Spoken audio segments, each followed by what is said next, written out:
Hey everyone, welcome to the show. We are officially on indictment watch. Some people have said it could happen this week. Like I said, I don't think it's going to be this week, but you never know. The grand jury meets in this case, the January 6/coup case. They meet on Tuesdays and Thursdays. So if they were going to indict today, I think we would have already had word about it. It could come on Thursday. My thought is that it will happen on a Thursday because then you don't want the grand jury back in there 2 days later where people can commit an act of violence or go crazy or whatever, show up and protest, what have you. I think that they will always do it on a Thursday, and that way you have the weekend as kind of a buffer and cooling down period, if you will. So here's what's going on, though, in the meantime, in the interim. Donald Trump ally and convicted felon Bernie Kerik handed over 600 megabytes of information to the special counsel in relation to this investigation of the alleged attempted coup. So Kerik, as I mentioned yesterday, he was working with Rudy Giuliani. They were trying to prove that Trump isn't a loser. And he had been withholding this information, and he claimed it was because it was covered under attorney-client privilege. Now, he is not an attorney, but because he was working with Giuliani, who was Trump's attorney, that's how he got away with that. So here's why I believe this isn't this big win that everyone's kind of making it out to be. Trump's team is said to have reviewed this material that was turned over, and they gave the green light for Kerik to give it to Jack Smith. But Trump is still fighting to prevent the release of other documents that Kerik has in his possession. So this can't be all that important. Otherwise, Trump would have tried to prevent all of it from being turned over. Kerik has also turned this material over to the Georgia election workers named Ruby Freeman and Shay Moss. They were the two women who were harassed endlessly by Trump supporters.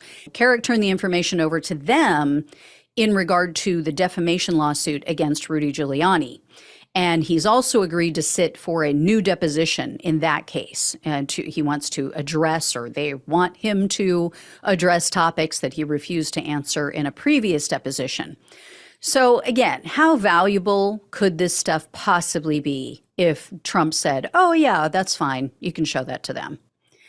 In other coup investigation news, the special counsel is reportedly investigating an Oval Office meeting that took place in February of 2020. This was an office meeting with Trump. He had some of his senior officials and staff members in there. And in the meeting, Trump praised his administration for all of the incredible work that he said they had done to improve the security of U.S. elections.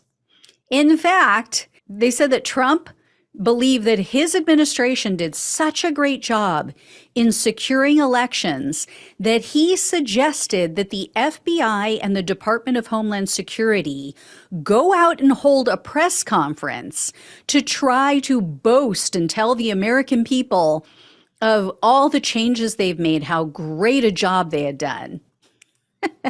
So that's a little curious, right? In the Georgia investigation, two sources have now told the Guardian news outlet that the Fulton County District Attorney is considering charges of criminal solicitation to commit election fraud, conspiracy to commit election fraud, solicitation of a public or political officer to fail to perform their duties, criminal conspiracy, and solicitation to destroy, deface, or remove ballots. Now, that last one sure sounds like it's aimed at South Carolina Senator Lindsey Graham. Because remember, it was reported he allegedly contacted officials in Georgia, and he was urging them to throw out some ballots. So I would not be sleeping right now if I was Lindsey Graham. But it could also apply to Trump, as The Guardian pointed out, because he urged the Georgia Secretary of State investigator to perform signature verifications that went well beyond their normal scope, their normal verification process. So they normally compare the new signature to last year's signature. He was urging them to go 2 years back or further. So these charges that I just listed off, they could be in addition to the other crimes that I mentioned previously, or according to The Guardian, all of this could be rolled into one massive racketeering case. So that's what we don't know at this point. Are they going to hit people, separately, individually with these various crimes, or are they just going to name one giant racketeering case and all of these charges fit in nicely and, everybody's head is on the chopping block?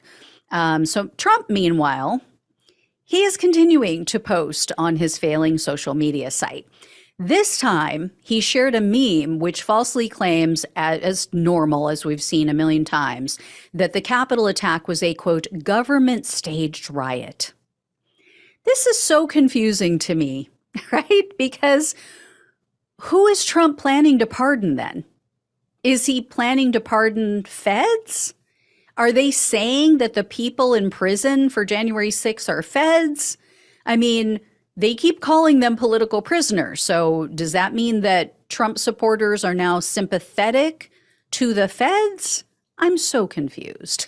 But let's say, let's give them the benefit of the doubt. Let's say they really believe the people who were arrested, the people who are in prison, are really Trump supporters, and they were just tricked into attacking the Capitol by the feds. Yeah. You guys have heard me say this before. Once again, I would like to point out how weak and pathetic that argument is, how weak and pathetic it makes MAGA sound. You're not owning anyone by claiming to be sheep who just followed the leader. It's just sad. It proves how easily led they all are, right? It is not the defense that they think it is. Hashtag sad. All right, guys, I will let you know when I hear more. Thank you so much for watching and listening. Please like, please share, please subscribe, please become a donor if you can. Links are down below in the description box on YouTube and on the podcast.